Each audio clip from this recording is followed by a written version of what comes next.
جو ساری زندگی نافرمانی کر کے اس کو منانے کا خیال آیا، جوانی میں تو بہت اعلیٰ چیز ہے، ساری زندگی وہ کیا کرتا ہے؟ من تقرب الی تلقیتہ من بعید، کوئی تمہارا خصوصی دوست مہمان آئے تو تم باہر نکل کے ویلکم کرتے ہو۔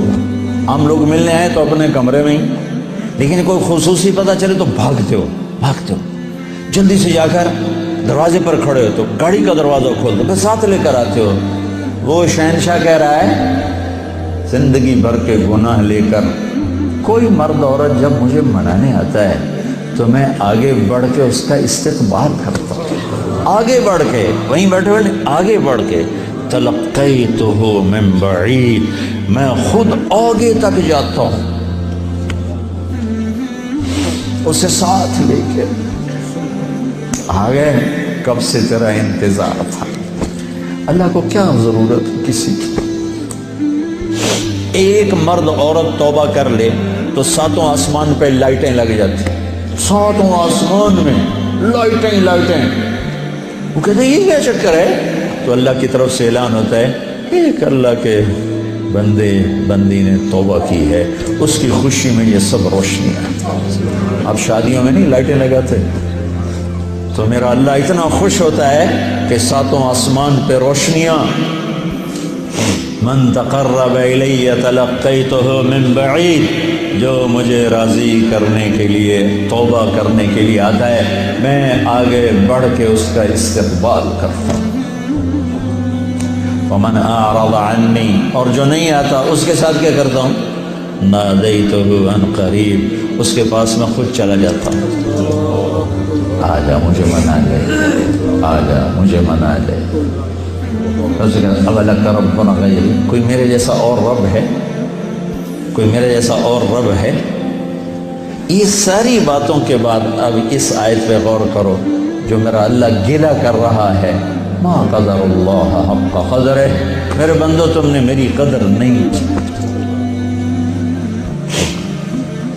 بھائی بہنوں، اپنے اللہ سے صلح کرو۔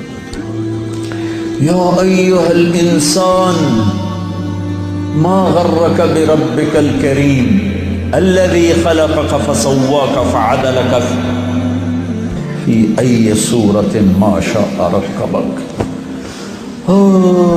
انسان، کیا ان الفاظ میں کیا پیار ہے، کیا شہد ٹپکتا ہوا ہے۔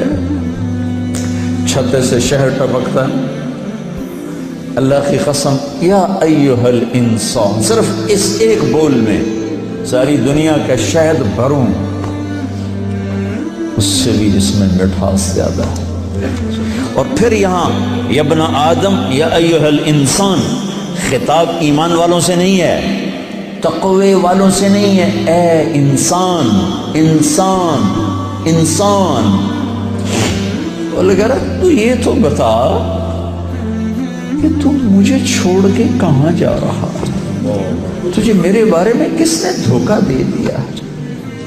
اولاد ماں باپ سے بدگمان ہو جائے تو ماں باپ پہ کیا گزرتا؟ میں نے ایک منظر دیکھا ہے، میں موت تک نہیں بھول سکتا۔ ایک بیٹا باپ سے کہہ رہا تھا تو آج تک میرے واسطے کی بنایا ہے؟ بیٹا باپ سے کہہ رہا تھا، میں دیکھ رہا تھا باپ بیٹے کے ایکسپریشن، بیٹے کے چہرے پر غضب، غصہ، تو آج تک میرے واسطے کی کیتا ہے، تو آج تک میرے واسطے کی بنایا ہے۔ ہوئے ہوئے ہوئے ہوئے ہوئے، میں اب رو رہا ہوں، 40 سال پرانی بات، کہ جو اس باپ کے چہرے پر جو ایک غم تھا، ایک رنج تھا کہ میرے ہتھاں دا بال اج مینوں آدا، تو میرے واسطے کی بنایا ہے؟ جو اس باپ کے چہرے پر ایک کرب تھا، وہ صرف اتنا کہہ رہا تھا، اچھا میرا پتر، کوئی بات نہیں کر رہا تھا، میں اتنی کہہ رہا تھا، اچھا میرا پتر، اچھا میرا پتر۔ پتر ہماری زبان میں بیٹے کو کہتے، اچھا میرے بیٹے، اچھا میرے بیٹے۔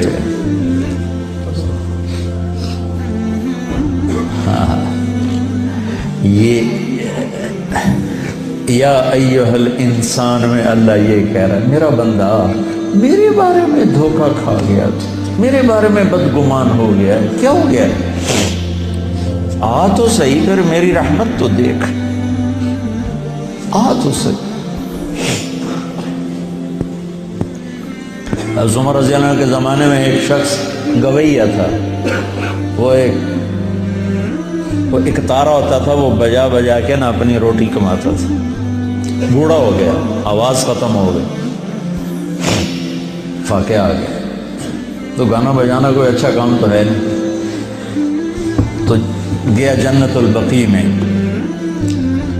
تو کہنے لگا یا اللہ جب آواز تھی تو لوگ سنتے تھے، روٹی بھی چلتی تھی، آواز گئی تو روٹی بھی گئی، اب اس بڑھاپے میں کہاں جاؤں؟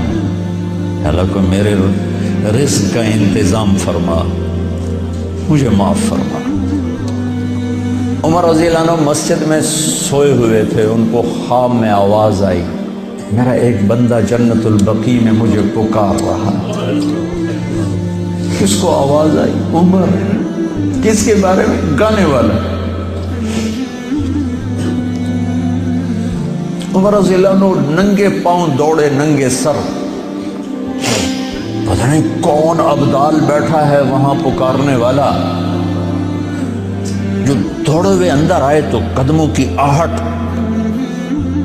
تو وہ گویے کی نظر پڑی، عمر آ رہے اور دو ننگے سر ننگے پاؤں، نے کہا ابھی آج میری خیر نہیں۔ وہ اٹھ کے دوڑنے لگا، تو اس نے کہا ٹھہرو ٹھہرو ٹھہرو ٹھہرو، میں خود نہیں آیا ہوں، مجھے بھیجا گیا ہے۔